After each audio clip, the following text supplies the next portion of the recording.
Hello, it's Icy. I'm back with something different. I am here today to talk to you about Star Wars. Star Wars in general, specifically Rogue One. I'm going to break this up into two videos, one with spoilers and one without. This is the video without spoilers. I shall talk in very general terms. Even if you hadn't seen the movie, you'll probably not learn anything you wouldn't have worked out by yourself anyway.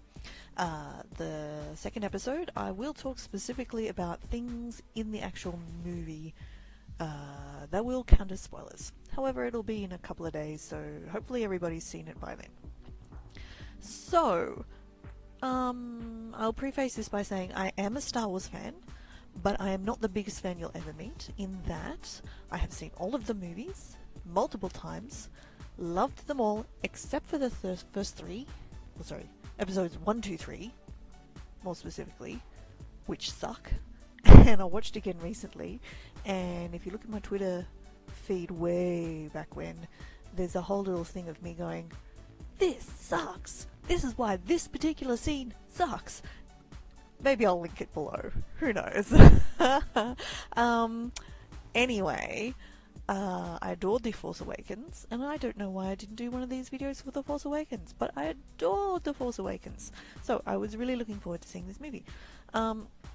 So, I enjoyed it. I certainly enjoyed it.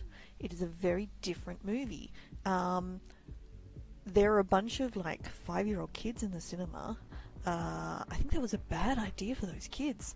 I will say this is a movie with morally ambiguous characters.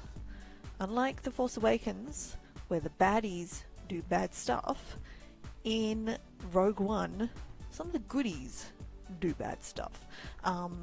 So just keep that in mind if you are thinking of taking small children. I think, 10-year-olds, 12-year-olds, they'd be fine, I think. Would depend on your kid, and only a parent will be able to judge, really, but I don't think taking a 5-year-old's a good idea. Your experience may vary. So, a movie for grown-ups, definitely. The way one person I know described it to me was The Dirty Dozen in space, where you're going in with a small group of army people to take out, an enemy resource in order to further the larger battle. Yep, that's definitely what happens in summary, but it's also that grim feeling of fighting against the odds and not expecting to survive that also permeates the movie as well. So, as a general thing, one thing I noticed about Rogue One is the expanse of the battles. They're very, very big ship battles. I don't think I'm telling you anything here you couldn't guess. It's a Star Wars movie. Big ship battles. And of course in episode 4, A New Hope, big ship battles where lots and lots of ships die, explode, their pilots die, their capital ships are destroyed. And my thought that's running through my head as I'm watching this in Rogue One, and also thinking about how many ships are also lost in A New Hope as well, and these ships before A New Hope, is where the hell is the Republic's manufacturing base? There are a lot of expensive ships that are just going poof into air, into space, dissolving into little bits floating around in the zero gravity above a planet, turning into tiny meteors to go down and, speckle the beaches after the shield's been destroyed. That was kind of a spoiler. Sorry. Anyway, where are the rebels, or the Rebel Alliance, where are they making these ships? So, either they have a very big manufacturing base, who can push out a lot of ships, train a lot of pilots, in which case, why hasn't the Empire already destroyed it? Because it'd have to be a big, visible, noticeable target, or co-opted. And it's not like they're just stealing Rebel Alliance ships.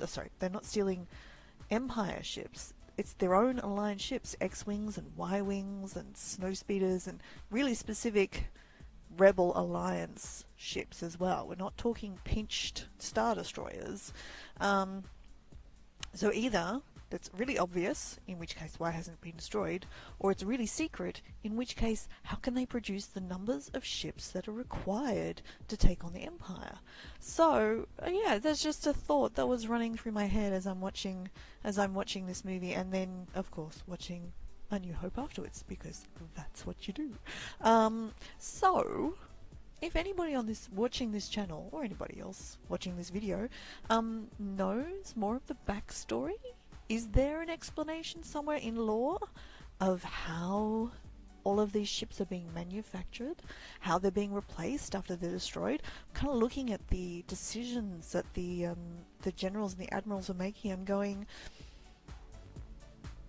you're risking a lot of ships here. Where are the replacements coming from for future battles?